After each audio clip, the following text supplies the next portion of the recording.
Vamos caminhando para a terceira parte do nosso mini curso e agora a gente vai falar um pouco sobre as estratégias para atendimento educacional dos estudantes com altas habilidades de superdotação. A legislação brasileira prevê a aceleração de estudos e o enriquecimento curricular para os estudantes superdotados.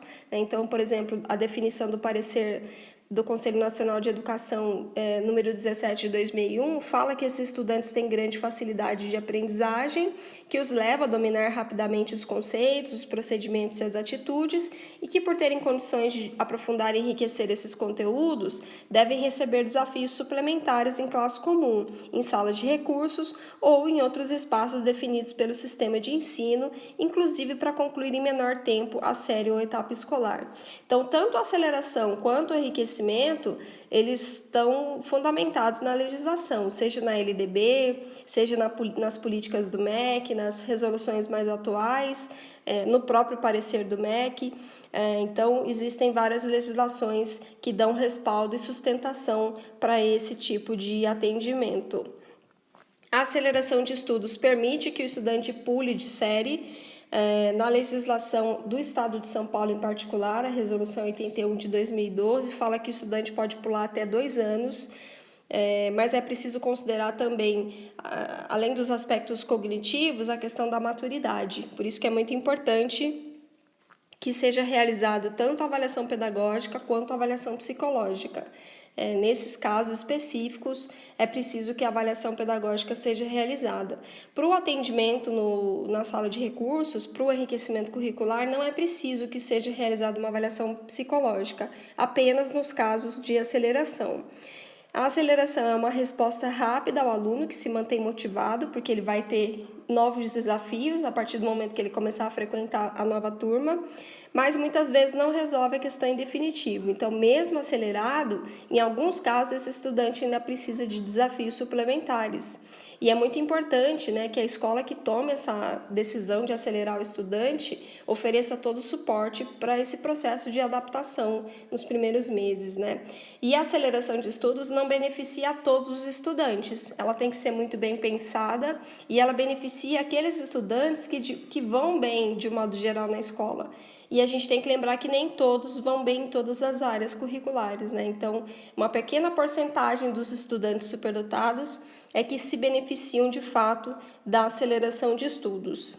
A outra estratégia é o enriquecimento curricular, que consiste na oferta de experiências de aprendizagem diversas da que o currículo regular normalmente apresenta. Requer formação de professores e material diferenciado, além de planejamento e acompanhamento do progresso do aluno.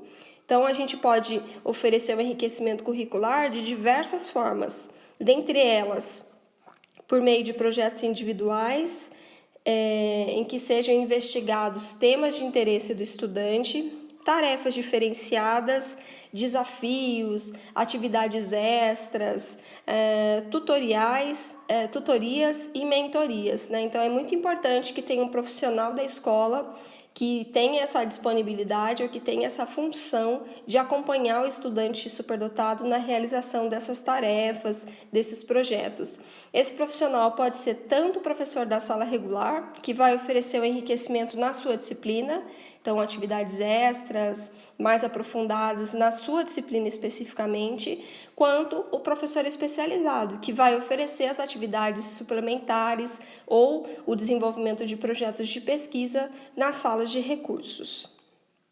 Então, o Renzulli, além de propor um modelo de identificação, ele também propôs um modelo de atendimento para os estudantes, que é denominado modelo triádico do enriquecimento, em que são oferecidos 3 tipos de atividades: as atividades gerais de exploração, que são as de tipo 1, as atividades de treinamento, que são as de tipo 2, e as atividades individuais ou em pequenos grupos, que levam à investigação de problemas reais, que são as de tipo 3. E eu vou falar rapidamente sobre elas.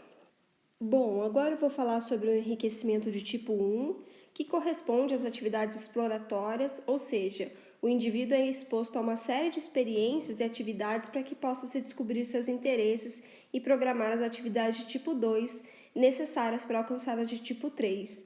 A pergunta que se faz nesse tipo de enriquecimento é o quê? O que eu quero aprender? Sobre o que eu gostaria de saber mais? As escolas costumam fazer atividades de enriquecimento de tipo 1, mas a gente acaba não dando esse nome. Então, quais são alguns exemplos, né, de atividades desse tipo? Visitas a museus, visitas a bibliotecas, trazer um profissional de determinada área para fazer uma palestra na escola. Então, todas essas são atividades exploratórias, atividades que ampliam a visão de mundo dos estudantes e permitem com que eles descubram novos interesses, novos temas de estudo e a partir daí então possam realizar pesquisas mais aprofundadas sobre esses novos temas de interesse. As atividades de tipo 2 não são oferecidas a todos os alunos, né? Elas são oferecidas a uma pequena porcentagem desses alunos que participaram da atividade de tipo 1 e que tiveram interesse em se aprofundar em determinados pontos, em determinados tópicos, em determinadas áreas daquele grande assunto que foi apresentado na atividade de tipo 1. E nesse tipo de enriquecimento serão oferecidos a todos os alunos métodos e materiais que visem a promoção de pensamentos e sentimentos que irão preparar os alunos para as atividades de tipo 3. Aqui são trabalhadas as habilidades de como fazer determinadas coisas. Então, sempre que eu vou realizar uma pesquisa, sempre que eu vou propor uma pesquisa para o estudante, eu tenho que pensar no tema, qual é o objetivo desse tema, o que eu gostaria de investigar, como eu faria essa investigação. E para chegar ao objetivo final, muitas vezes o estudante precisa aprender uma série de técnicas e procedimentos para poder desenvolver as pesquisas. Então, por exemplo, se eu quero saber mais sobre a questão climática e eu vou entrevistar um meteorologista, por exemplo, eu preciso aprender técnicas de entrevista e aí, paralelamente, eu vou trabalhar questões da língua portuguesa, né? Então, são esses procedimentos, essas técnicas que são ensinadas aqui nas atividades de tipo 2. As atividades de tipo 3 são compostas por atividades que permitam ao indivíduo a investigação que os leve a atuar como profissionais dentro do assunto pesquisado. E a pergunta é para quê? Então, dentro de todo aquele conhecimento que eu adquiri, daquela pesquisa que eu fiz, o que eu vou fazer com esse conhecimento? Com quem que eu vou compartilhar esse conhecimento? Que uso eu vou fazer desse novo conhecimento? Então, são atividades muitas vezes relacionadas a problemas reais da comunidade, em que os estudantes tentam buscar soluções.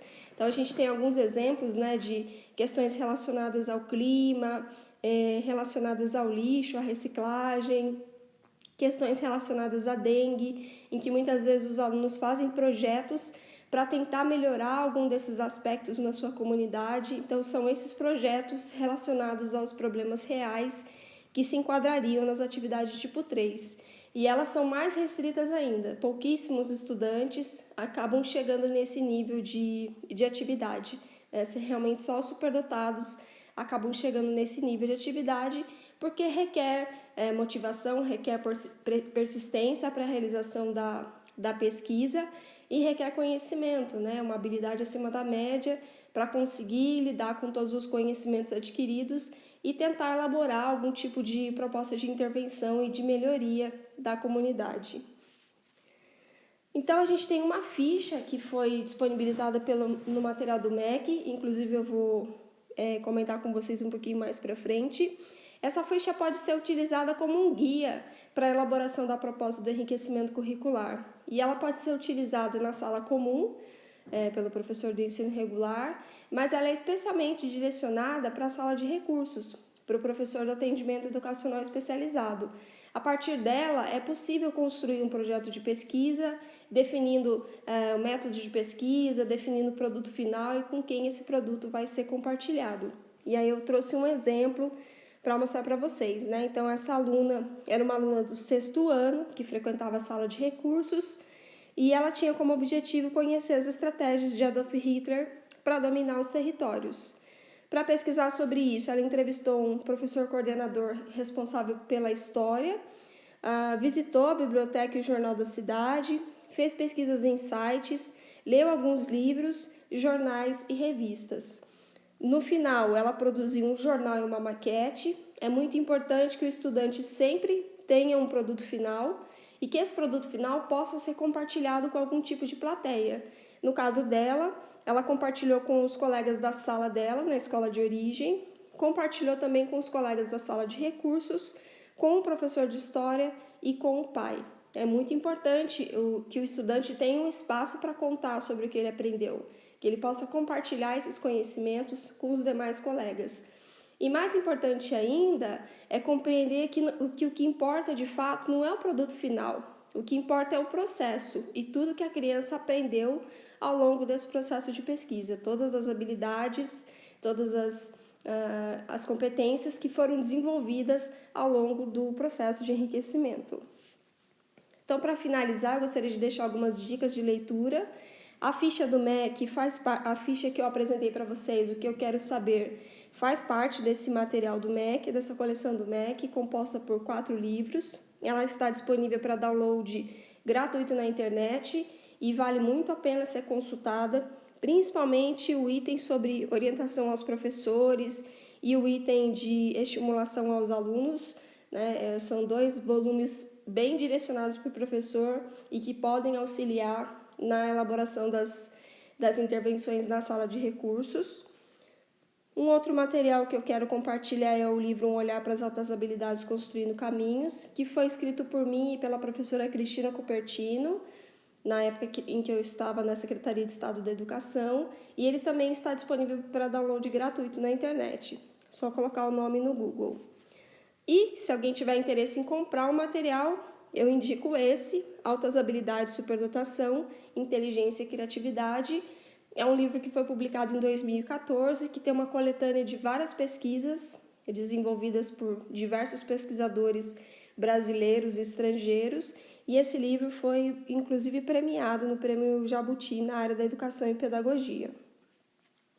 E tem também o meu curso, Conhecendo as Altas Habilidades de Superdotação. É um curso online, 100% online, que você pode fazer na sua casa e dá para aprender um pouco mais sobre altas habilidades de superdotação, se for o seu interesse em se aprofundar no tema. Ele foi desenvolvido em parceria com a Faculdade Método e também é só jogar o nome no Google que você localiza o link do curso. E eu gostaria de fechar o nosso mini curso com uma frase do Albert Einstein, que diz que a mente que se abre a uma nova ideia jamais voltará ao seu tamanho original. Espero que esse curso tenha acrescentado aí, tenha trazido informações importantes e que possam auxiliar a sua prática, né, caso você seja professor, para que você possa de fato reconhecer esses estudantes no contexto da escola e encorajar esses potenciais para que a gente possa ter pessoas autorrealizadas, pessoas que possam produzir conhecimentos e possam contribuir com o crescimento da nossa sociedade. Deixe os meus e-mails e me coloco à disposição caso você tenha dúvidas, caso você tenha interesse em saber mais sobre o tema. Muito obrigada e um abraço!